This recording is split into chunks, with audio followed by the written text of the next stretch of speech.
Record inflation or price hikes across the world are showing no signs of abating, even as crude prices have softened a bit in the last few weeks. Reports that there is another dimension of inflation these days, shrinkflation.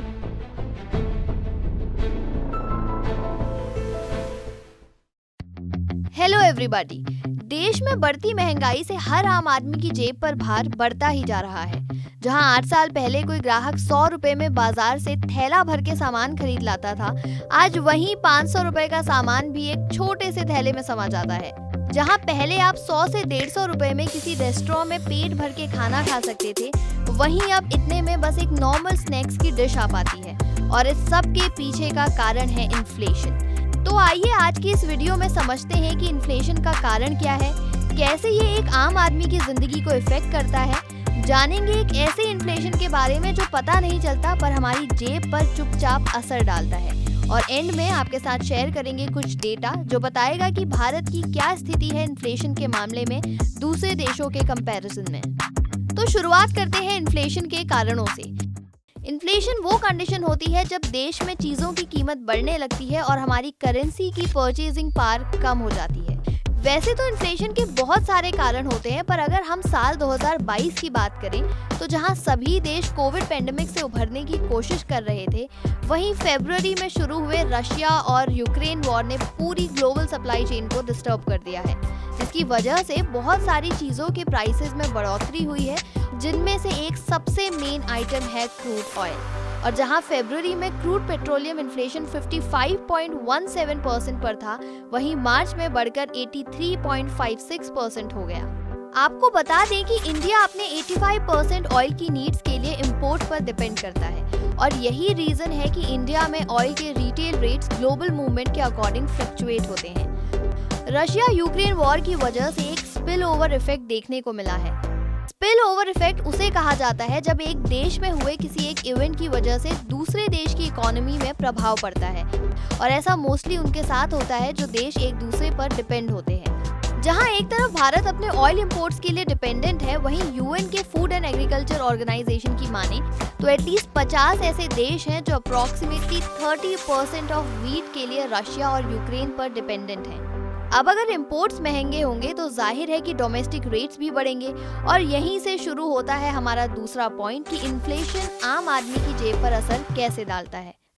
जहां एक तरफ चीजों के दाम में बढ़ोतरी एक सबसे कॉमन इफेक्ट है, वहीं बैंक इन्फ्लेशन से लड़ने के लिए सबसे पहला काम करते हैं लोन्स पर लगने वाले इंटरेस्ट रेट्स। एग्जाम्पल के लिए मानते हैं कि एक इंसान ने 20 साल के लिए 50 लाख रुपए का लोन लिया है, जिस पर 7% का इंटरेस्ट के बाद एक मंथली EMI बनती है 38,765 रुपीस की। तो अब अगर इन्फ्लेशन के चलते RBI इस 7% इंटरेस्ट को 7.5% कर देता है तो EMI बढ़कर हो जाती है 40,280 रुपए, और अगर इंटरेस्ट रेट बढ़कर हो जाता है 8% तो EMI हो जाती है 41,822 रुपए। तो यहाँ अगर ध्यान से देखें तो जो अमाउंट उस इंसान की सेविंग्स में ऐड हो सकती थी या किसी और काम में यूज हो सकती थी, अब वो अमाउंट भी EMI में बढ़कर देनी पड़ेगी। Why God, why? और एक इन्फ्लेशन है जिसको आप अपने एक टच से कंट्रोल कर सकते हैं, और वो है सब्सक्राइबर इन्फ्लेशन। तो अगर आप चाहते हैं कि हमारा YouTube चैनल सब्सक्राइबर्स के इन्फ्लेशन से ना जूझे तो जल्दी से नीचे सब्सक्राइब बटन को प्रेस कीजिए, और अगर ये वीडियो आपको इन्फॉर्मेटिव लगे तो इसे शेयर और लाइक जरूर कीजिए। जहां एक तरफ बैंक्स इंटरेस्ट रेट्स बढ़ाकर और कुछ कंपनीज अपने प्रोडक्ट्स के प्राइसेस बढ़ाकर इन्फ्लेशन से लड़ती है, वहीं दूसरी तरफ कुछ कंपनीज एक ऐसा दूसरा रास्ता अपनाती है जो सबकी नजर में नहीं आता। जी हाँ, हम बात कर रहे हैं हिडन इन्फ्लेशन की, जिसका जिक्र हमने शुरुआत में किया था। बहुत सारी कंपनीज इन्फ्लेशन से लड़ने के लिए अपने प्रोडक्ट्स के रेट तो नहीं बढ़ाती, लेकिन कुछ ऐसा करती हैं जो सब कंज्यूमर्स नोटिस नहीं कर पाते। क्या आपके साथ कभी ऐसा हुआ है कि आपने मार्केट से एक 10 रुपए के बिस्किट का पैकेट लिया और आपको ये लगा कि ये पैकेट नॉर्मल साइज से थोड़ा छोटा है, या इसके बिस्किट्स का साइज पहले से कुछ छोटा लग रहा है? कई बार हमें ऐसा लगता है, कई बार हम इग्नोर कर देते हैं, और कई बार तो हमको पता ही नहीं चलता। और इस हिडन इन्फ्लेशन को कहा जाता है श्रिंकफ्लेशन। इसमें कंपनीज अपनी प्रोडक्शन कॉस्ट को इन्फ्लेशन के साथ बैलेंस करने के लिए ऐसा करती हैं, जिसमें प्राइस तो सेम ही रखा जाता है पर क्वांटिटी या पैकेजिंग के साथ थोड़ी बहुत छेड़खानी की जाती है। एक तरीके से देखें तो क्वांटिटी में ना पता चलने जितनी कमी करके कंज्यूमर को ये दिखाया जाता है कि इन्फ्लेशन का इस ब्रांड के प्रोडक्ट्स पर कोई असर नहीं हो रहा है और कंज्यूमर भी यही सोचता है कि महंगाई बढ़ गई है पर आज भी ये बिस्किट या चिप्स 10 रुपए में इतनी ही क्वांटिटी देता है, पर असल में ऐसा होता नहीं है। अगर आप ध्यान दें तो मार्केट में मिलने वाले 10 रुपए का विम सोप फरवरी तक 155 ग्राम्स का होता था, पर मई में उसी 10 रुपए वाले विम बार का वेट 135 ग्राम्स हो गया है। पर ज्यादातर लोगों को तो इसका पता भी नहीं चला। 10 रुपए में मिलने वाला हल्दीराम्स आलू भुजिया का पैकेट फरवरी में 55 ग्राम्स का होता था, वहीं मई में उसका वेट 42 ग्राम्स हो गया है। ये चेंजेस इतने माइन्यूट होते हैं कि इजीली नोटिस नहीं होते, पर कंपनीज को बहुत काम आते हैं। क्या आप लोगों को याद है कि कुछ साल पहले तक डेयरी मिल्क की चॉकलेट की पैकिंग के अंदर चॉकलेट के ऊपर एक फॉइल पैकेजिंग होती थी जो कि चॉकलेट की क्वांटिटी मेंटेन रखती थी, पर एक टाइम बाद पैकेजिंग में वो फॉइल आना बंद हो गया।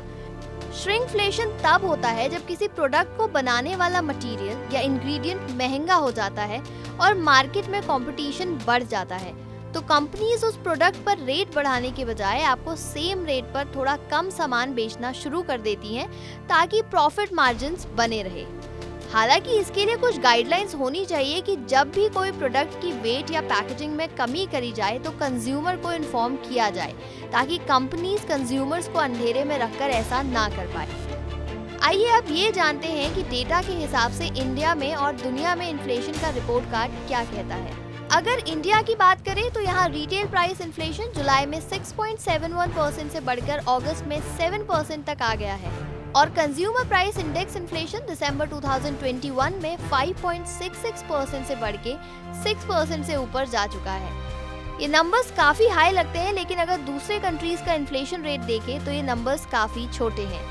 अगस्त 2022 के ट्रेडिंग इकोनॉमिक्स के डेटा के हिसाब से इन्फ्लेशन के रिपोर्ट कार्ड में जिम्बाब्वे ने टॉप किया है, जिसका इन्फ्लेशन रेट है 285%, जिसके बाद लेबनान 168%, सीरिया 169%, स्वीडन 125% और वेनेजुएला 114%। और ऐसे करीब 100 देश हैं जिनका इन्फ्लेशन इंडिया से कई ज्यादा है। अगर एशिया की मेजर इकोनॉमीज की बात करें तो श्रीलंका 64.30%, ईरान 52.20%, पाकिस्तान 27.26%, म्यांमार 17.78% और कजाकिस्तान 16.1%। इन्फ्लेशन को हमेशा नेगेटिव पॉइंट ऑफ व्यू से देखा जाता है, पर एक पॉइंट ऐसा भी है जिसमें इन्फ्लेशन से फायदा भी होता है, और वो है जब मार्केट में बढ़ती डिमांड की वजह से इन्फ्लेशन आता है, क्योंकि इसका सीधा इशारा करता है इकोनॉमिक ग्रोथ की ओर। बाकी आने वाले हफ्ते में सरकार भी नई फॉरेन ट्रेड पॉलिसी लाने वाली है, तो देखने वाली बात ये होगी कि फ्यूचर पॉलिसी का फॉरेन ट्रेड और इन्फ्लेशन पर क्या फर्क होगा। अगर आपको ये वीडियो पसंद आया तो लाइक, शेयर और कमेंट कीजिए और साथ ही साथ हमारे YouTube चैनल को सब्सक्राइब करना ना भूलें।